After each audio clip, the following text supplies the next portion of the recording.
नमस्ते आप सभी को। आज हम बनाएंगे एम्ब्रॉयडरी वो क्लिप।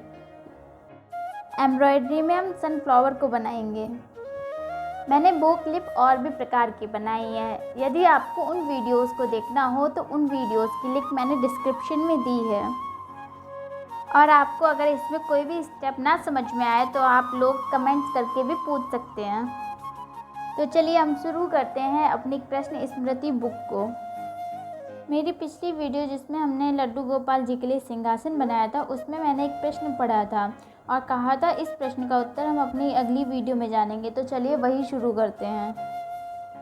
यह था कि कृष्ण के समय में बहुत बड़ा महाभारत का युद्ध हुआ था और कृष्ण उसमें बड़े प्रमुख स्थान पे थे और वे चाहते तो महाभारत का युद्ध रोक सकते थे, लेकिन वैसा नहीं हुआ और एक बड़ा भारी विध्वंस हुआ और उस विध्वंस की बहुत बड़ी जिम्मेदारी कृष्ण पर जाती है। तो क्या कृष्ण पर यह लांछन लग सकता है युद्ध का?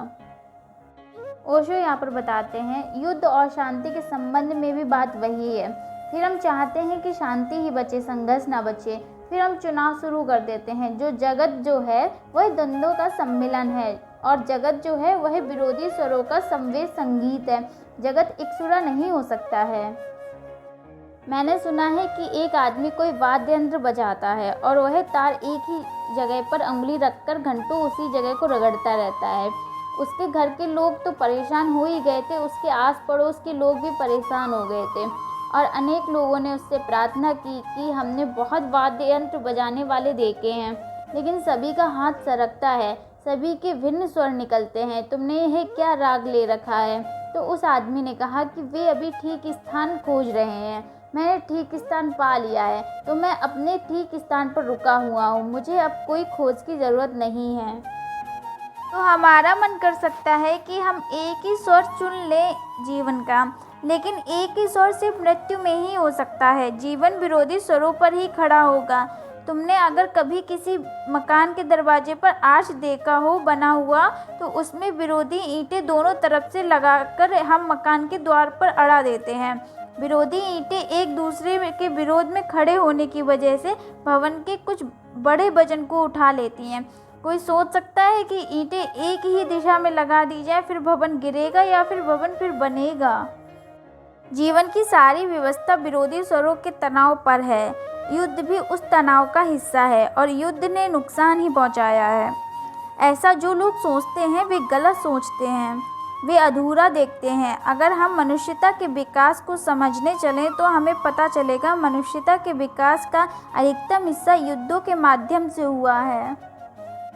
आज मनुष्य के पास जो कुछ भी है वह सब उसने प्राथमिक रूपों से युद्धों में खोजा है। अगर आज हमें दिखाई पड़ते हैं कि सारी पृथ्वी पर रास्ते फैल गए हैं, तो पहली दफ़े रास्ते युद्ध के लिए बने थे, फौजों के भेजने के लिए बने थे। वह दो आदमियों को मिलाने के लिए नहीं बने थे, बारात ले जाने के लिए नहीं बने थे, वह युद्धों के लिए बने थे पहली बार। जितने भी साधन हैं, अगर आज हम बड़े मकान देख रहे हैं तो पहले बड़ा मकान नहीं था, बड़ा किला बना था और वह युद्ध की ज़रूरत थी। पहली दीवार दुश्मन के खिलाफ लड़ने के लिए बनाई गई थी, फिर दीवारें बनी और फिर अब आकाश को छूते हुए मकान हैं। आज हम सोच भी नहीं सकते कि आकाश को छूता हुआ मकान युद्ध की ज़रूरत थी। मनुष्य के पास जितनी भी संपन्नता है और जितने भी साधन हैं और जितनी भी वैज्ञानिक आविष्कार हैं, वह सब युद्ध के माध्यम से हुआ है। यहाँ पर वे बता रहे हैं मानव सभ्यता के विकास का अधिकांश हिस्सा युद्धों के माध्यम से हुआ है। प्रारंभिक समय में मनुष्य ने जो भी खोज की वह मुख्य रूप से युद्धों की ज़रूरतों को पूरा करने के लिए की गई थी। उदाहरण के लिए सड़कों का निर्माण सबसे पहले सेनाओं को भेजने के लिए हुआ, ना कि दो व्यक्ति को मिलाने के लिए।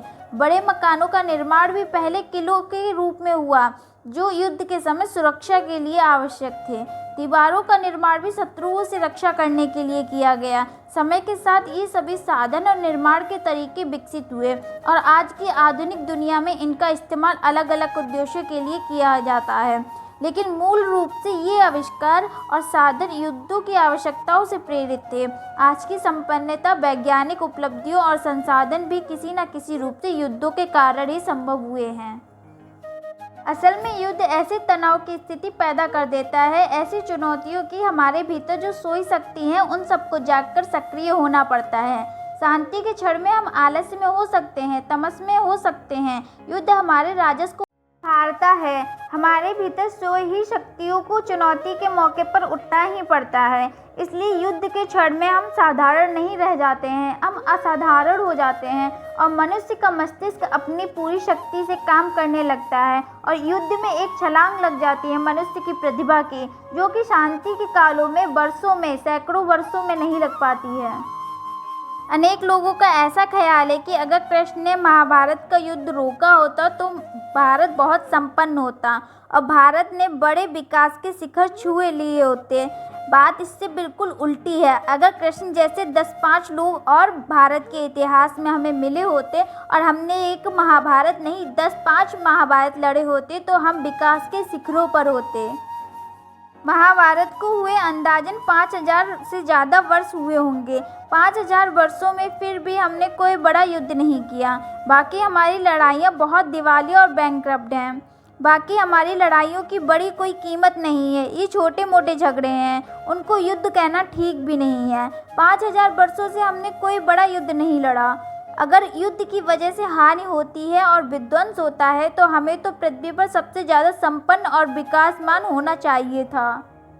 लेकिन हालतें उल्टी हैं। जिन मुल्कों ने युद्ध लड़े हैं वे बहुत विकासमान और बहुत संपन्न हैं। पहले महायुद्ध के बाद लोग सोच सकते थे कि जर्मनी अब सदा के लिए टूट जाएगा, लेकिन दूसरे महायुद्ध में जर्मनी पहले महायुद्ध से जर्मनी से अनंत दुगुना शक्तिशाली होकर प्रकट हुआ। सिर्फ 20 साल के फासले पर।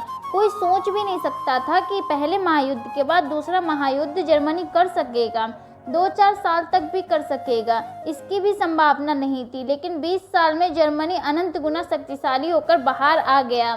पहले महायुद्ध ने उसकी शक्तियों को जिस तीव्रता से पर पहुंचाया था उस तीव्रता का उसने उपयोग कर लिया। अभी पिछले दूसरे महायुद्ध में लगता था कि अब शायद युद्ध होना बहुत मुश्किल हो जाएगा और जो 2 देश सबसे ज़्यादा मिटे थे, जर्मनी और जापान, वे दोनों के दोनों फिर से संपन्न होकर खड़े हो गए। आज जापान को देखकर कोई कह सकता है कि 20 साल पहले इस पर एटम बम गिरा था।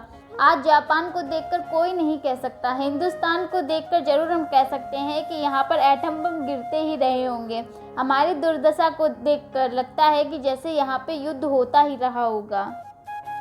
महाभारत के कारण हिंदुस्तान का अहित नहीं हुआ। महाभारत की छाया में हिंदुस्तान में जो शिक्षक पैदा हुए वे सब युद्ध विरोधी थे और उन्होंने महाभारत का शोषण किया और कहा कि ऐसा युद्ध और ऐसी हिंसा नहीं, अब युद्ध नहीं करना है, अब हिंसा नहीं करनी है, अब लड़ना भी नहीं है।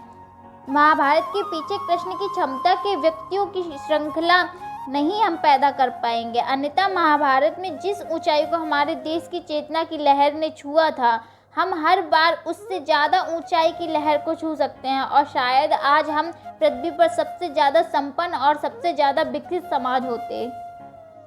कृष्ण ने जिस युद्ध में हमें उतारा था वही युद्ध में अगर हम सतत उतरे होते, क्योंकि इसे हम सोचे आज करीब करीब पश्चिम उस जगह है जहां महाभारत के दिन में हम पहुंच गए थे। आज जितने अस्त्रों शस्त्रों की बात है, करीब करीब वे सभी अस्त्र शस्त्र किसी न किसी रूप में महाभारत में प्रयोग किए गए थे। बड़ा संपन्न, बड़ा प्रतिभाशाली, बहुत वैज्ञानिक उन्नत शिखर था। उस युद्ध से कुछ हानि नहीं हो गई। उस युद्ध के बाद जो निराशा का क्षण हमें पकड़ा, उस निराशा के क्षण दुरुपयोग हुए। उस निराशा के क्षण ने पश्चिम में भी पकड़ा है कुछ को।